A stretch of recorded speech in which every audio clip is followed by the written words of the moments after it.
Alright, here I am. Let's see if I'm goddamn sideways again. Alright, now I'm right. Son of a bitch.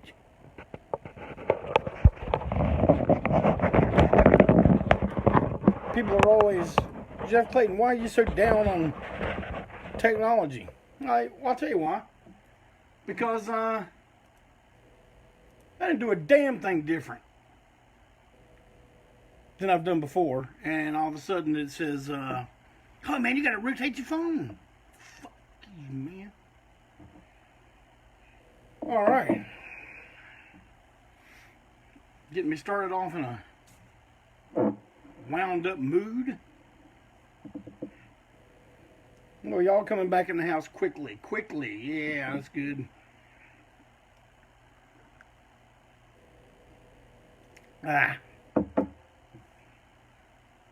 How's everybody doing today? Good, I hope.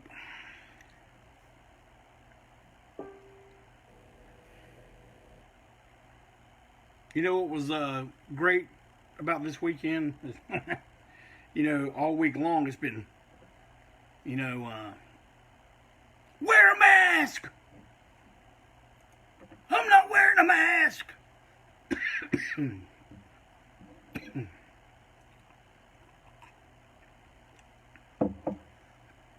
This weekend,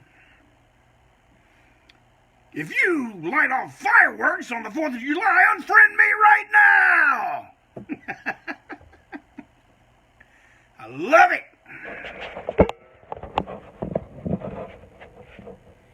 You know what else I love? I love all the celebrities and the sports teams and products that have been around, you know, for 50 years or more. And they're changing everything as to not hurt people's feelings. I seriously doubt anybody's feelings were hurt by any of it. Maybe some early 20s college girls were upset about it, but I have a feeling that's probably about it. Right? Fuck them. Who cares? Change it all. Change everything!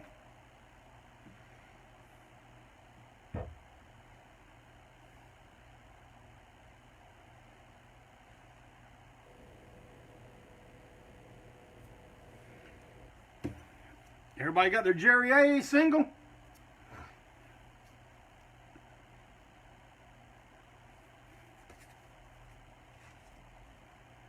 Everybody got their taking names notebook?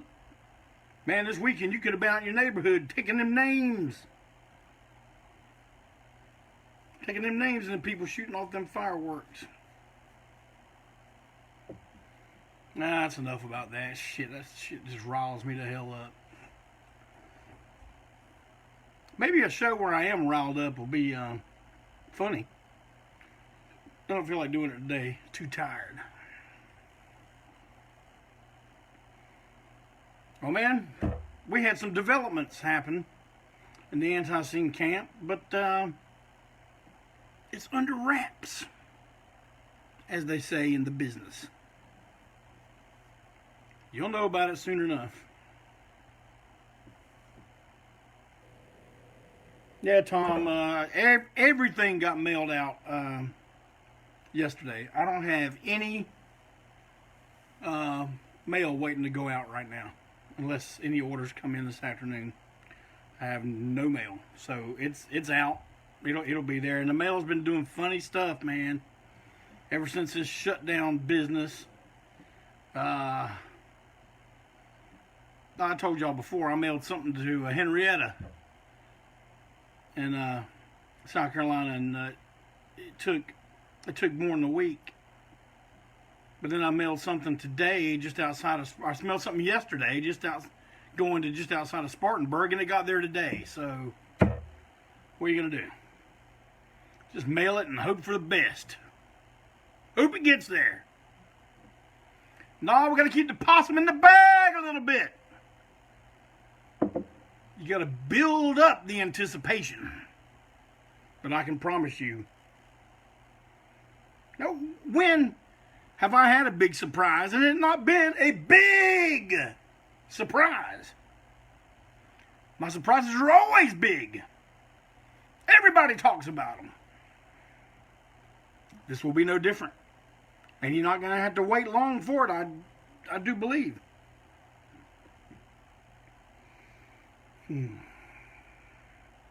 Lots of stuff going on. I will tell you this, we are starting work on the reissue of Here to Ruin Your Groove. 2-record set. 2-record set. Oh yeah. So,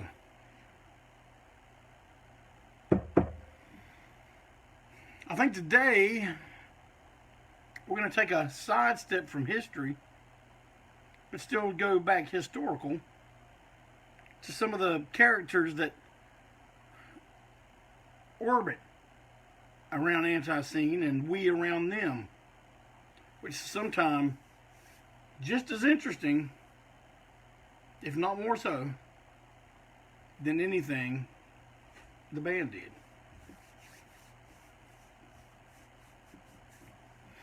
So, without further ado, the legend of Uncle Goddam.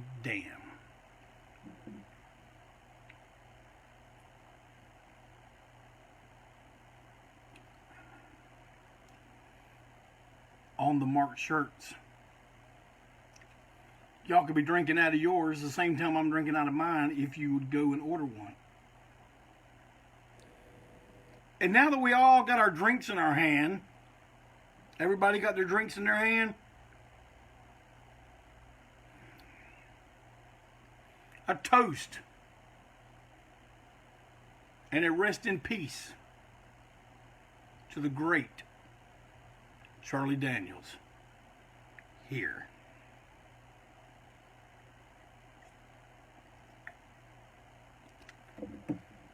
Really sad to hear that yesterday. Man, I didn't know he was 83 years old or 80 something. I didn't know he was that old. I knew he was old. God damn. Hell, I'm close to 60. So I guess it makes sense.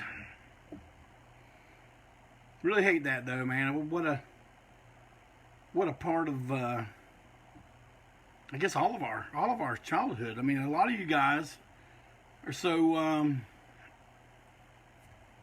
are young enough that your first exposure to him may have been the Devil Went Down to Georgia. My first exposure to him was when Uneasy Rider was on the radio. I guess that would have been 73. And I guess shortly after that, I got the Honey and the Rock album that had Funky Junkie.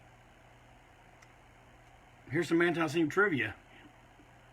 You know the part in our song Fornication when we do the breakdown and the scrub board and says, yeah, you can mess around if you want to. Something a man just don't do. You see us coming walking down the street, you better get back out of the way. That is from the song Funky Junkie by Charlie Daniels. And of course the second part of that breakdown was Swingin' by John Anderson. Two greats. One of them gone this week. All right. So, the legend of Uncle Goddam. See, here's how this works. If old JC here gives you a nickname, it sticks. Barbecue Young. Mad Brother Ward. Jeff Skunk Baxter. If I name you something, it sticks. Sometimes I don't even remember your real name, and I just remember your nickname. But this is when Jimmy Parker, also known as Jimmy Repo, opened up a annex to the main Repo records called Repo Cheapo. He had me and this other dude run the place, and it was like the flea market version of Repo Record. We didn't carry a whole lot of new stuff, and but we had good stuff. Don't let the fact that it was the flea market version fool you. I mean, we carried a lot of wrestling magazines, got a girly magazines. We had a X-rated video section, lots of regular videos and DVD. And I guess DVDs had just started coming around, and tons of LPs. It was mostly dollar records, the whole store. And a Kiss pinball machine was in there, which is now in the possession of Steve Wenzel. Steve Wenzel is now the owner of the Repo Kiss pinball machine, but this may not have been the original one. Someone asked if Gigi signed at Cheapo. No, Gigi signed at the main Repo, because this was '91. Repo Cheapo had not opened yet. And there's my wife again, y'all. Hey, sweetheart. And so Gigi was at the main Repo where he did the signing in the back room. But at Cheapo, we did have some signings. My buddy that I grew up here in Charlotte with, David Vincent from A Morbid Angel, he did one there. We had 2 Live Crew there, and the police shut that whole thing down. I mean, we had cops lined up outside, and they wouldn't even let Luke get out of the van. We did one with George Clinton.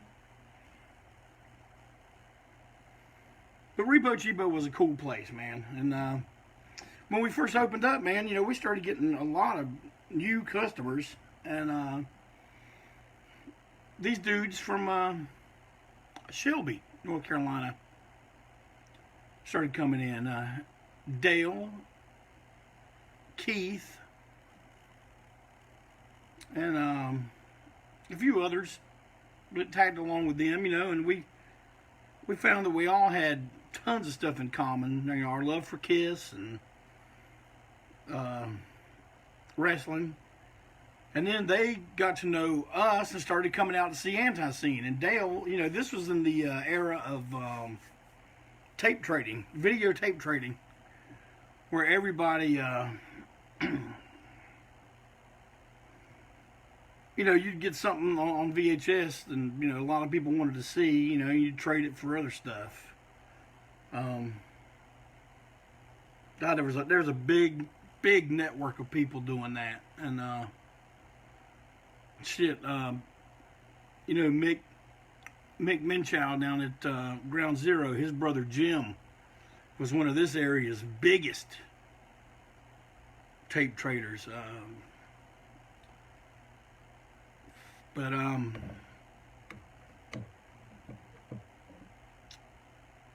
Dale started coming to our shows and taping the shows, and and he was always good about showing up the next week or so and have me a copy of the show on VHS. And, those are good tape guys, that will bring you a copy of what they did. But one day he brings me a copy of something, and it's called Dale's Funniest Videos. And he says, "Man, I want you to take this home and watch this." And I'm like, "Okay, what is it?" And he's like, "Man, it's me, my dad, a couple friends of ours, and my uncle. And we, man, they get drunk. We mess with them big time." He goes, "Just take them home and watch it." Well, man, I was not prepared for the brutality that I would see on this video. And I admit, I laughed the whole time. I laughed my ass off. But you know what? To this day, I don't think I've ever seen a woman watch it and laugh.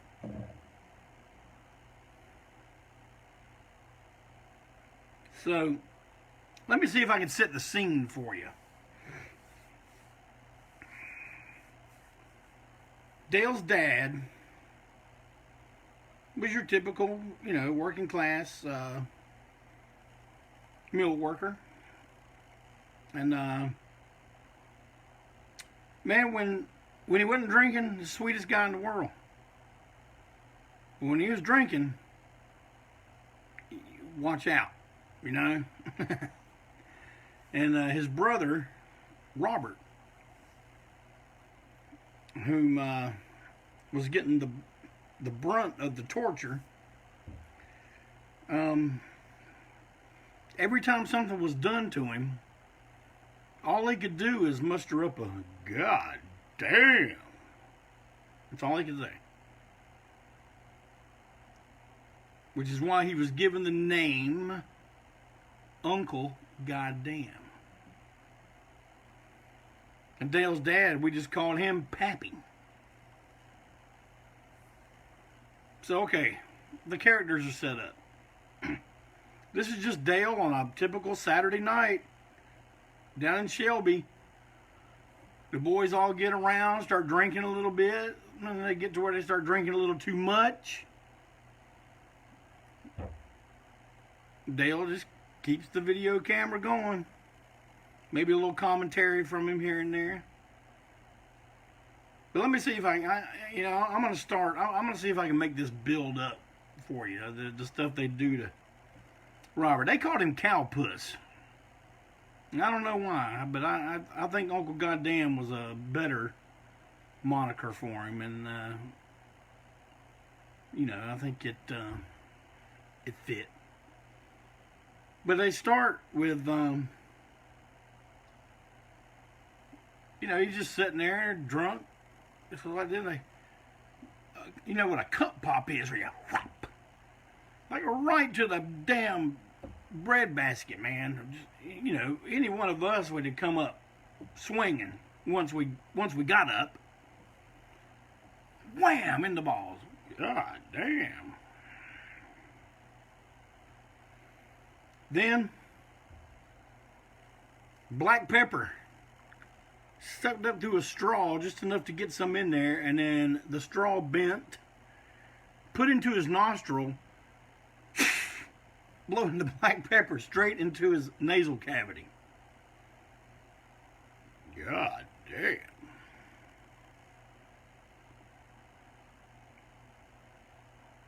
Then they'd put a little lighter fluid on him and catch him on fire. Man, sometimes that flame would get fucking big too. I had to beat it, and he'd just look at it. God damn.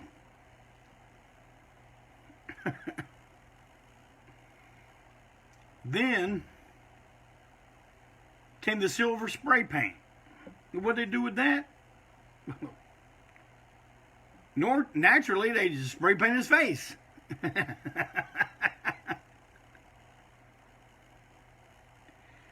And did they cover his eyes, or,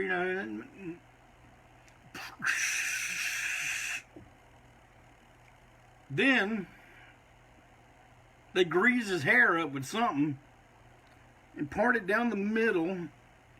It's all stuck to his head, and they give him an alfalfa. That was the official Uncle Goddam look. The alfalfa, the look like this, the silver face with flames around. I got a piece of art I did of that at one point, and it was one of my favorite art pieces I've done, as far as cartoon stuff. And I don't know, I might have to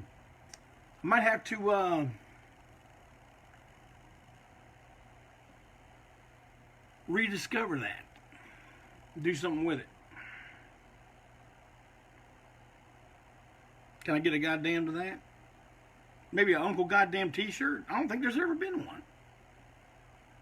An Uncle Goddam t-shirt.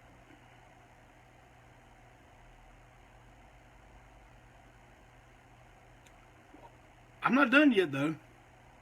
You got silver face, alfalfa hair, you've been on fire, you got pepper up your nose, you've had your balls cup smacked. So what's next? Well, of course, some Scotch packing tape. And man, they wrapped his head with this tape. He looked like a damn mummy. So he's wrapped in tape. They do the pepper gimmick again. And keep in mind, this is his family. They love the guy. Hate to see what these fuckers would do to somebody they hated. God. But, there was also some film of Pappy. And Pappy now, like I told you, when he's not drunk, sweet fella. Drunk, tornado. Showed him at a one of the Bush League wrestling shows, you know, and he's yelling at the guy. And you hear people say this all the time, but this, I mean, we saw it with our eyes. We saw it happen. And he's yelling at the heel wrestler in the ring. Well, the heel yells back at him, you know, sit down, shut up, whatever, and he did something mean. And man, Pappy couldn't take it. He undid those damn overalls, and he went in that damn ring. He's going in the ring. Overalls falling down. He's in his underwear. They, you know, get him. I think they eventually kicked him out. Dale said, you know, he'd go to school next Monday, and everybody talk about his old man, you know, in his underwear, with his overalls wrapped around his ankles, trying to get in the ring. Oh boy. Now there was a little backstory about, now I don't know if this was Dale's mother, but a woman who Pappy had married left him and ran off with a Jewish fella.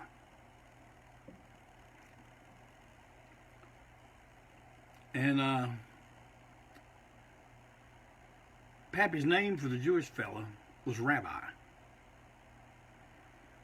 So, you know, Pappy could just be sitting there enjoying his buzz, getting good and high. And if you wanted to get him riled up, all you had to do was just go, Rabbi. And man, it'd get him going. It was like winding up the Energizer Bunny, man. And the more Rabbi he heard, the wilder he'd get. I'm going to say, I'm going to rab your goddamn eye. There was another Dale's Funniest video where they painted Uncle Goddam pink. And I think there's one where they put a Gene Simmons mask on him and beat him up. But it did not come close to the original. The original is just legendary. And I know you're thinking, well, how the hell are we ever going to see this? That story's going to work itself up here. I'm going to tell you all about that. But there was only one video that I feel came close to the original Uncle Goddam. And that is Come to Shelby.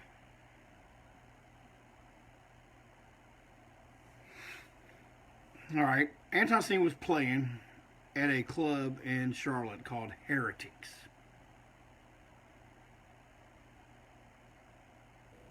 On Central Avenue.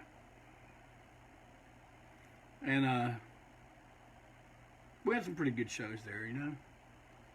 But Dale come out. He had his video camera. And back home, man, Dale had, you know, one of the early big TVs, you know, that had the piece on the bottom, you know, that projection TV. I think that's what it was, but it was huge. And it's in this trailer. And he knows that Pappy's back home in Shelby, and he's starting to get his high going. Tabloids. That's right, Brian. The club was Tabloids, not Heretics. Why did I call it Heretics? Was there a place called Heretics? Why did I even say heretics? Am I just getting old and that word just popped in my head? No, it was tabloids. Tabloids. Where the fuck did I get heretics from? Oh well. It's another mystery. Let's see. So, the show's over. We're all outside in the parking lot, and so Dale says, "Hey, y'all, why don't you record a message to Pappy? Because he's back home. He's getting good and drunk. By the time I get home tonight, he's going to be, like, gone. And I'm going to play y'all's message for him on the television."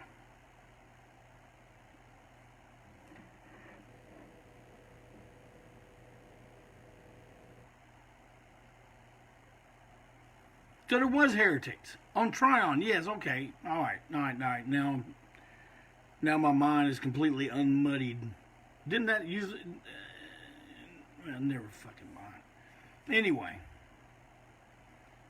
so there was a thing about Pappy though, man. It's like he loved me and Trip McNeil. You know, Trip played bass with us and. During the Here to Ruin Your Groove period, and he loved us. But when he got drunk, he hated 4 people: Ric Flair, Gene Simmons, Trip McNeil, and Jeff Clayton. Now, why he hated us when he drank, I do not know. But we took full advantage of that. And to this day, man, this was, I guess this was 20-something years ago. But to this day, I could be walking, man, it could be the weirdest places. It's happened to me in Belgium, in Germany. It didn't happen in Japan, which I was surprised. But it happened. Like you go to some independent wrestling somewhere, and I'm walking through, you know, trying to get a seat there, and all of a sudden somebody from across the way pulls their keys out of their pocket. I got the keys to the cage, you know, and I'm just like, yeah. Why did they do that? You may be asking. Well, here, I'll tell you. So we start talking. You know, we don't plan stuff. We don't plan that stuff, man. When the camera comes on, bam, we go. So Dale says, "You're on." So we yell at him. We were calling him Junior. I think they called him that too, but I called him Pappy. And we were telling Pappy that we had the keys to the cage.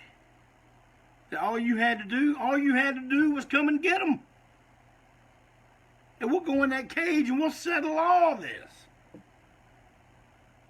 It would be Trip Flair versus Pappy. And of course, I'd be Trip Flair's manager. Planning diabolical moves and schemes.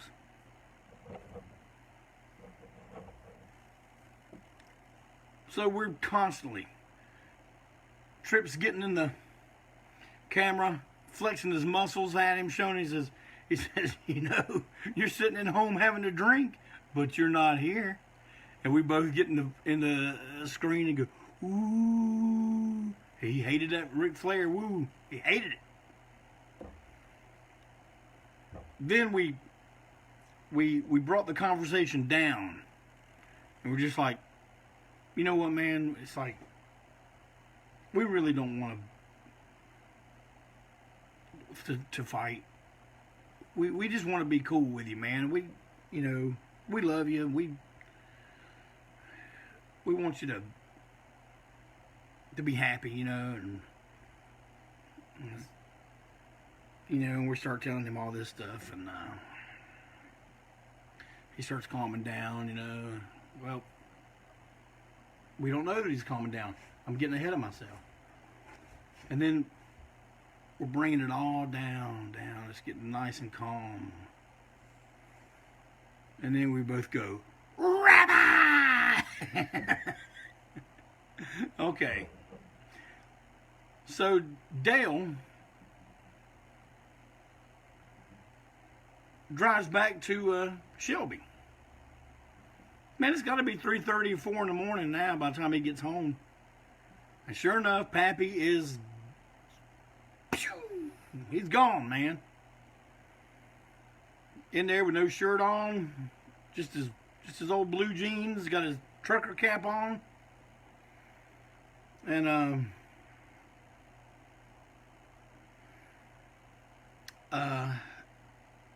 Dale just puts the video. He don't even tell him I got something to show you. He just puts the video in.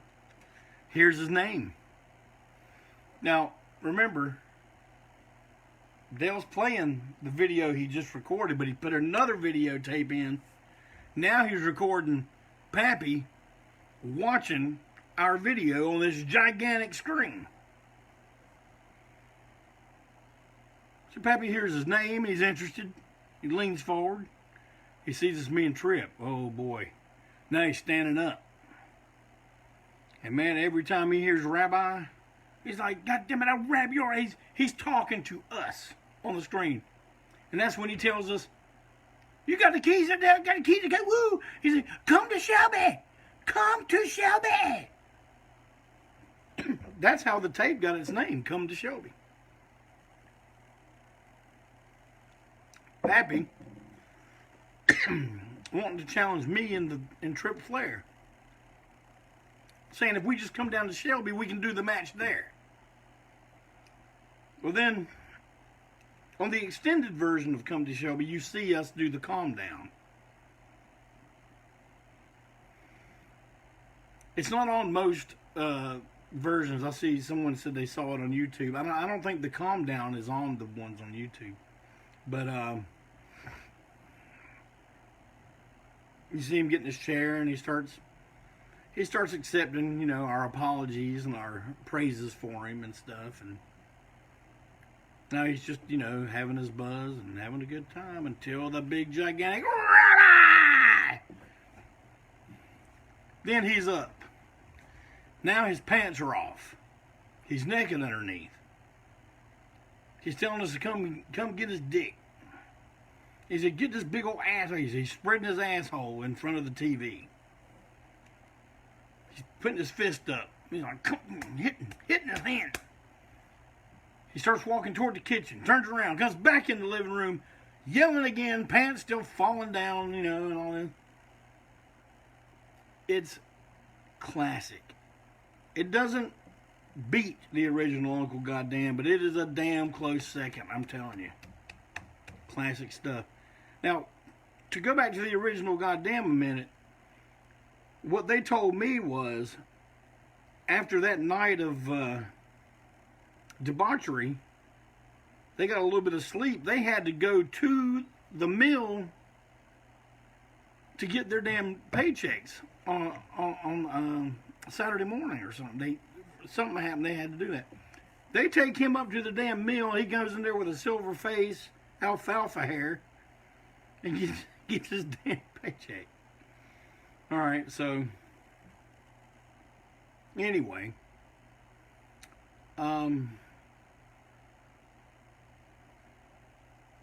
we used to do these things called the Confederacy of Scum Super Shows. And one year we had it in Charlotte, and I am thinking that this is either 98 or 99. I could be completely wrong.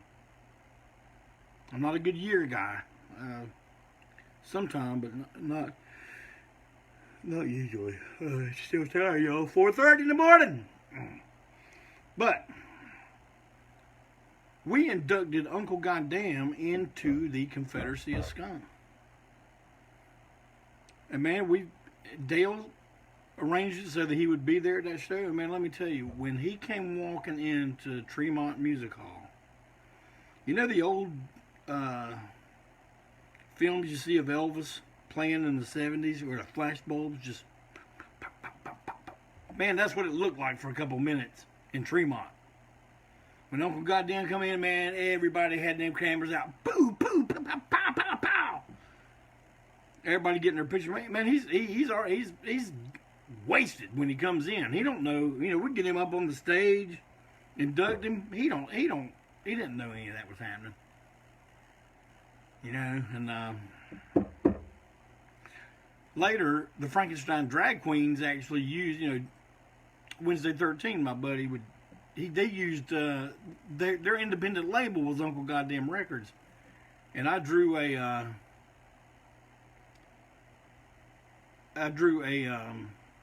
logo for it, but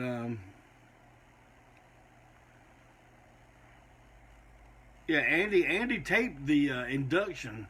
Andy Miller taped the induction. Hey man, you should put that up on YouTube sometime if you get a minute. But so let's go forward in time a little bit to 2001. We are on the West Coast, and we're touring with one of our favorite bands of all time, Lime Cell from Philadelphia. Not only great people, but a fantastic band. One of the best. And we just played the Garage in LA. And I guess Dale had told me this was going to happen, but man, it turns out that Johnny Depp somehow got a copy of this videotape. And word has it, he turned on Marilyn Manson to it. And apparently one or both of these guys got just completely just into it. They had to know more. They wanted to know what the background and all this stuff, and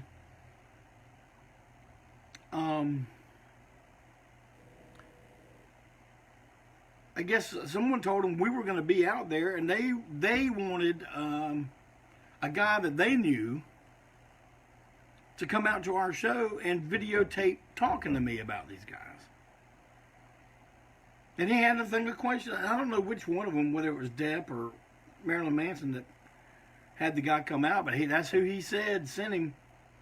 He mentioned both their names, but he had a list of questions to ask me, and I answered. It was like after a show. I was bloody as hell, wearing a baseball cap, all soaking wet, and I was talking about Uncle Goddam. But hey man, if I did an Uncle Goddam shirt, how many of y'all would be interested in that? You got to tell me something. But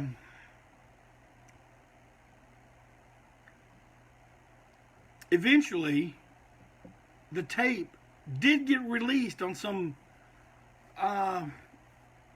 pro but underground label. Put it out, and I'm thinking, and Dale told me they got paid pretty good for it, which I'm glad. Because a lot of times that stuff happens, and it just happens without anyone's being consulted or definitely being paid. But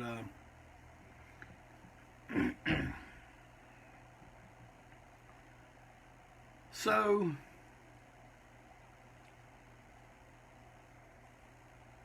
I'm in Atlanta one night. I'm at the Star Bar, and one of the bartenders in there just comes up. He says, "I've got something for you." And he gives me the videotape called Uncle Goddam. And it's got a cover, it's got credits, it's got menu, everything. And then I find out that some English TV show, that does, did stuff about, kind of weird stuff, like they did this one on XPW Wrestling, and they did a segment on this. on Uncle Goddam. So, man, they became underground pop icons. I seriously doubt they ever knew it. And just like our hero, Charlie Daniels, Pappy and Uncle Goddam have both passed away. And so if you still got some drink left, let's drink one to Pappy and Uncle Goddam. Here.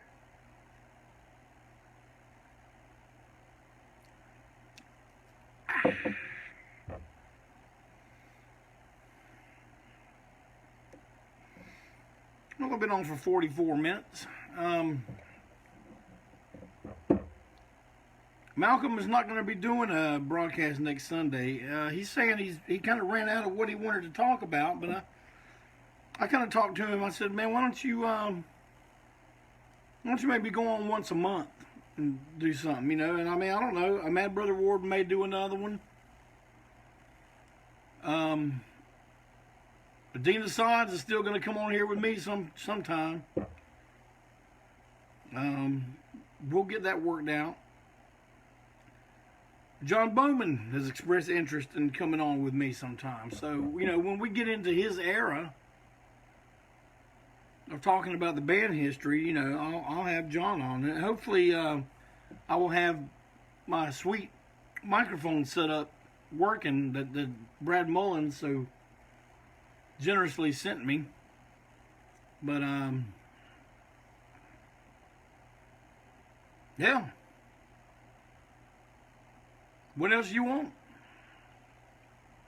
You got some questions? Ask me right quick. You got a few minutes. Now I'm moving from hibiscus tea to water.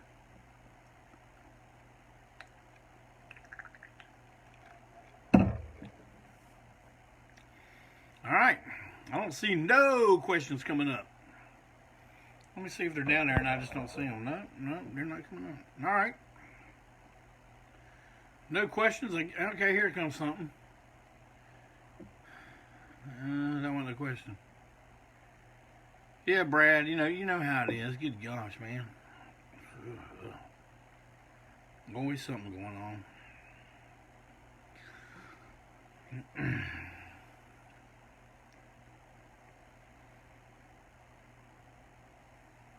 Alright. I guess you only got nothing to ask, so I'm heading on down the road. I still got 2. We talk about Chodemore Bill Ward. Chodemore? Biggest fan moment. Oh gosh, man. That would be a whole, you know. Okay, alright, I'll get a first tattoo. But maybe, you know, we don't talk about this much, but you know, I've been asked, you know, over our career, not in the last couple of days or something.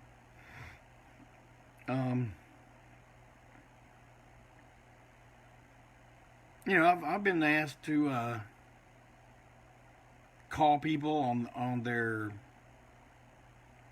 wedding nights. You know, call them and congratulations. I've been asked to call people in hospitals. I've been asked to call people for condolences after someone has passed. I've been told of fans of ours that were buried in their ANTiSEEN t-shirts, stuff like that. I mean, it happens quite a bit. You know, it has happened quite a bit over the 37 years. But Mondo just asked, what was my first tattoo? It was the caricature of me, done by Chas Ballin. Chas Ballin used to be, he used to do Deep Red magazine about horror movies and stuff. He did that. And that was my very first one. Am I wearing pants? Yes. Show us wrestling collectibles. I'll do it some other time. I don't feel like walking all the way over there. Let's see. Anyone that you ever had trouble talking to? Like, well, yeah, man, I couldn't get 2 words out talking to Alice Cooper. I was like, kind of acting kind of dumb. But most of the time, I don't get jittery around celebrities and stuff. Is that Ultraman where on me? Yeah.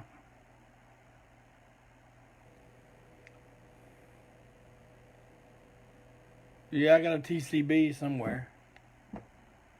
Yeah, right there. Chaz Bellin was the man. I got to talk to Chaz quite a bit before he passed away.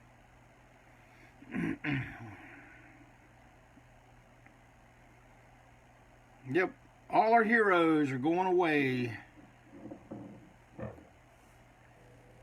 Did I ever enjoy any WWF? Oh yeah, man. You know, shit. I guess in the early 80s when I first moved to Charlotte, I watched it a lot. David Bishop, you got to play golf with Alice once? That's pretty incredible.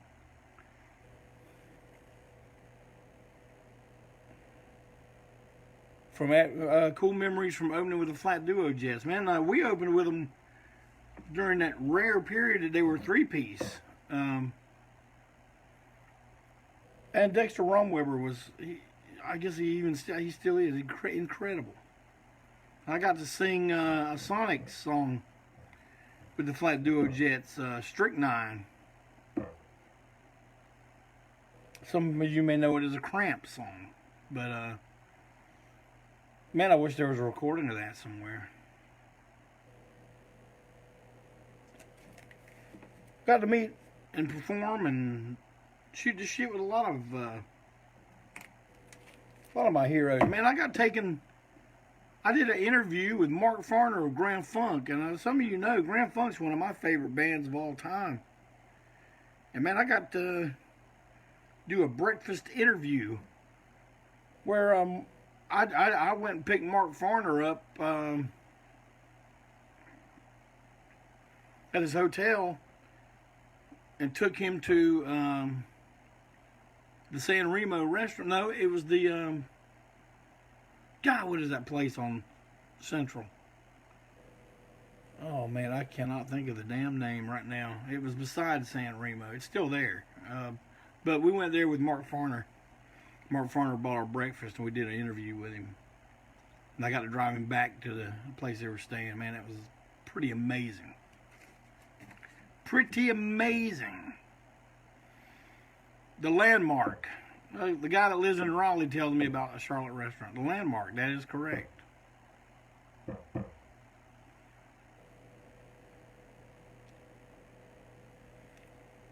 Well, everybody, thank you as always for coming and listening to me jaw about stuff for a little while. And thanks for sticking around. I guess I'll see you next week. I'll get back on history, and then we'll go a few weeks, and then I'll take another veer off on some of these crazy characters that we've dealt with and still deal with. But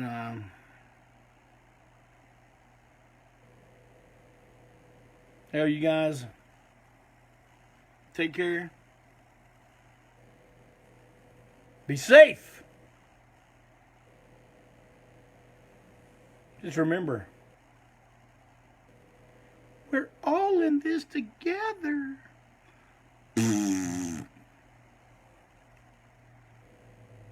One thing is for sure.